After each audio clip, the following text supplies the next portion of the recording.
What's up guys, today I'm going to talk about the top 5 games of 2010, so let's get straight into it.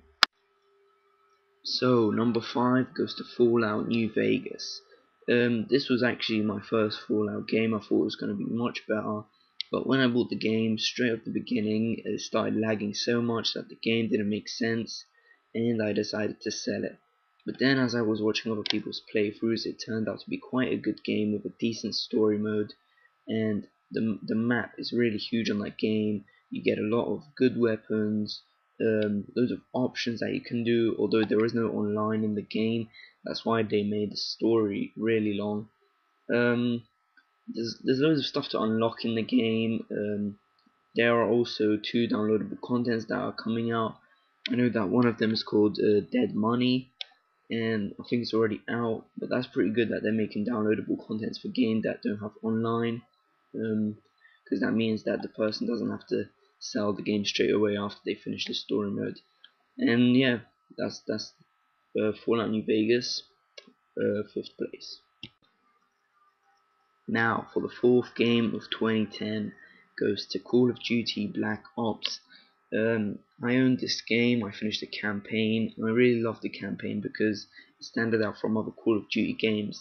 Basically what was going on in that game is you are a hostage, you were trapped in this chair, you were being asked ask questions, and to whatever questions you were being asked, you were put back in time, and you had to do a mission that basically answers the question.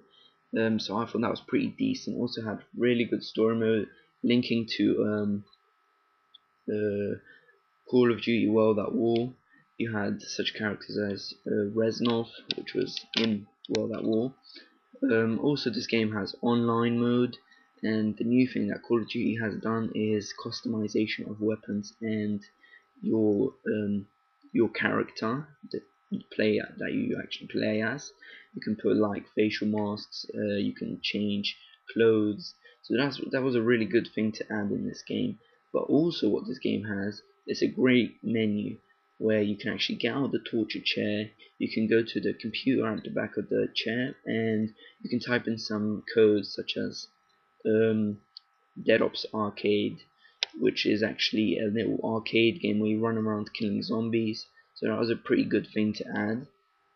And because this game was made by Activision, it also had zombie modes with new maps, which I thought was great, because I didn't want to go back and buy World at War when my friends were playing zombies on that, so I just wanted to wait for Black Ops to come out with zombies. And that's also a plus that Activision is better than Infinity Ward because they have much more options in their gaming. Now, for the 3rd game of 2010 goes to Assassin's Creed Brotherhood, made by Ubisoft. It links to Assassin's Creed 2, which was also a really good success. The game is pretty long. As I said, you carry on from Assassin's Creed 2. The game has online features, which is pretty awesome, where you basically, it's like a manhunt, you assassinate people. I thought that's a really cool thing to do. So yeah, that's Assassin's Creed. It's just great.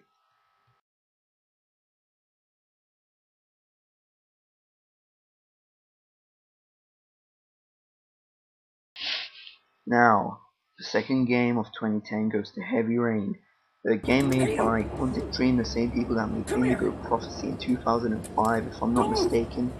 It's one of the best games, the story modes that I've played in my life, and not even talking about the graphics, definitely 10 out of 10 for the graphics. It's an exclusive to PlayStation 3. If you haven't played this game, you should definitely go out and buy it. You play as multiple characters throughout the game. You can make your own options leading to different endings in the game. The game actually has a different ending, which is pretty awesome. So if you haven't played this game, I definitely recommend you get it now. Heavy Rain also was meant to have DLCs, but it turned out that only one was released called Taxidermist. If you haven't seen it, there's footage of it on my channel, or I actually do a playthrough of it. My name's Scott. What about you? This game didn't have any more DLCs because of the PlayStation making Heavy Rain Move Edition, which took up the space on the PlayStation Network, and they couldn't carry on doing DLCs for this game, Girlfriend maybe? which A pretty family? much made me Yeah. really angry because I was A looking little forward girl. to playing more DLCs. So there it is, Heavy Rain. I got a little girl. Her name's... Now, for the number one game of 2010, it goes to Red Dead Redemption, a game made by Rockstar, so obviously a great success. I personally love this game so much. It's a free roam game, a decent story mode. You play as an outlaw called John Marston, which was in a gang, but then he got shot and he wanted revenge on his gang. But then he ended up being dead by some FBI cops. You end up playing as a son, wanting revenge, and you basically kill the FBI guy that killed John Marston. It's one of the best story modes that I've also played in my life. Really great games coming out this year, but this must have been the best one. Also, it had a downloadable content called Red Dead Redemption Undead Nightmare, which was one of the longest DLCs that I've actually played in my life.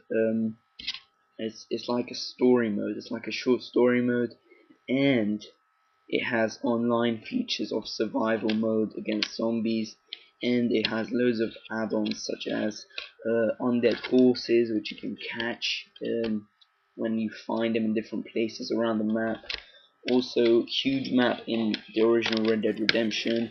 The graphics also amazing, and overall just a great game. Definitely a 10 out of 10 for me. So if you haven't played it yet, you should definitely go out and buy it. This is it, number one, Red Dead Redemption.